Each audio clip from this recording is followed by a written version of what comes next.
Assalamu alaikum students. In this video, I am going to show you the procedure to draw a unified thread.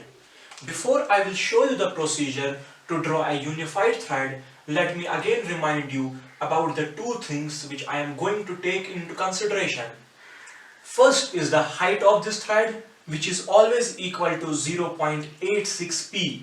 For example, I am taking pitch as 40 mm, then height will come out to be 34.4 mm. Second is the thread angle. The thread angle in case of unified thread, it is always equal to 60 degree. Now I will show you the procedure to draw this thread. एक 4H pencil की help से मैं एक horizontal line draw करूंगा.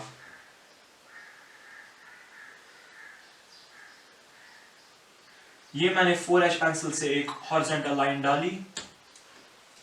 इसके बाद इस thread की हाइट और डेप्थ जो मुझे ऑलरेडी पता है which is equal to 34.4 mm, यहां से मैं एक वर्टिकल लाइन 34.4 mm डालूंगा लाइक दिस. इसके बाद इस पॉइंट से भी एक हॉरिजॉन्टल लाइन ड्रॉ करूंगा.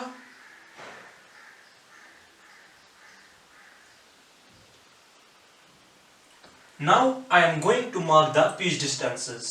मैं इस पॉइंट से देखूंगा 40 mm कहां पे आता है और जहां पे आएगा वहां पे एक हल्का सा पॉइंट मार्क करूंगा. इसके बाद इस पॉइंट से भी देखूंगा 40 mm कहां पे आता है, वहां पे एक पॉइंट मार्क, और इस पॉइंट के बाद भी देखूंगा 40 mm कहां पे आता है, वहां पे एक हल्का सा पॉइंट मार्क किया. अब जहां जहां पे मैंने पॉइंट्स मार्क किए वहां से मैं वर्टिकल लाइंस ड्रॉ करूंगा like this, like this, like this. यहां तक ठीक है. इसके बाद इस वाली लाइन और इस वाली लाइन के बीच में मैं एक सेंटर लाइन ड्रॉ करूंगा. इस वाली लाइन और इस वाली लाइन के बीच में भी एक सेंटर लाइन ड्रॉ करूंगा, और इस वाली लाइन और इस वाली लाइन के बीच में भी एक सेंटर लाइन ड्रॉ करूंगा.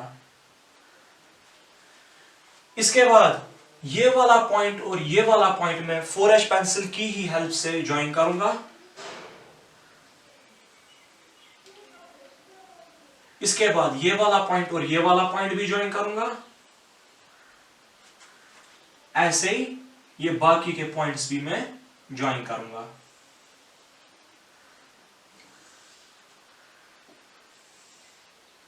यहां तक ठीक है.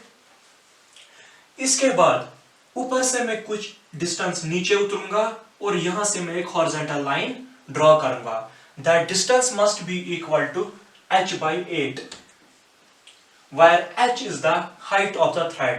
Here height is 34.4. अगर मैं 34.4 mm को डिवाइड बाई 8 करूंगा, it comes out to be 4.3 mm.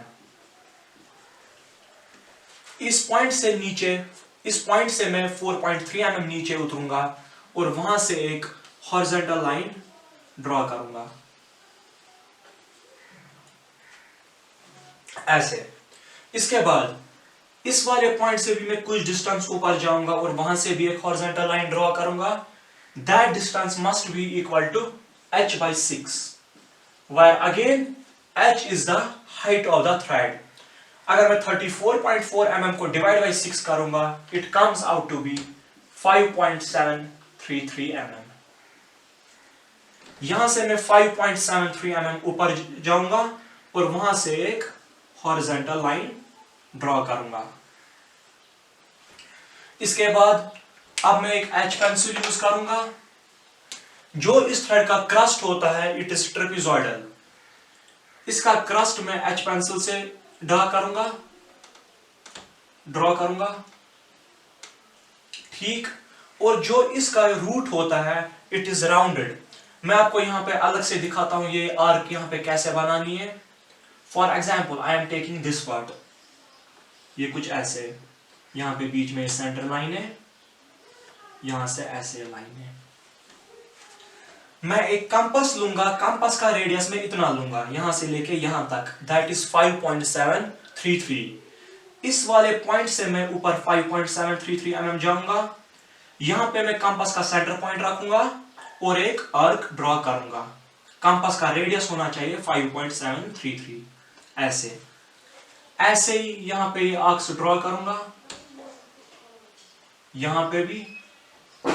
इसके बाद जितना भी सरफेस इन दो हॉरिजॉन्टल लाइंस के बीच में है, इसको मैं एच पेंसिल से डार्क करूंगा ऐसे।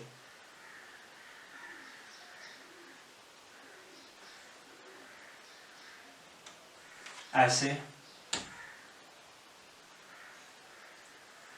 Now after this I am going to draw the continuous lines.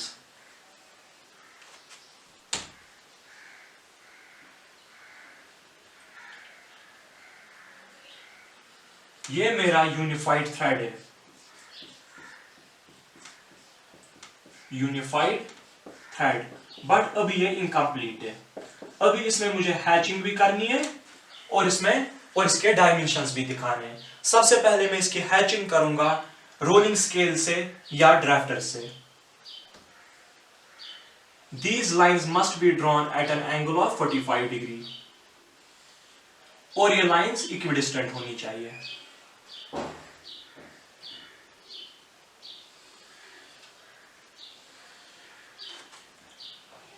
ऐसे।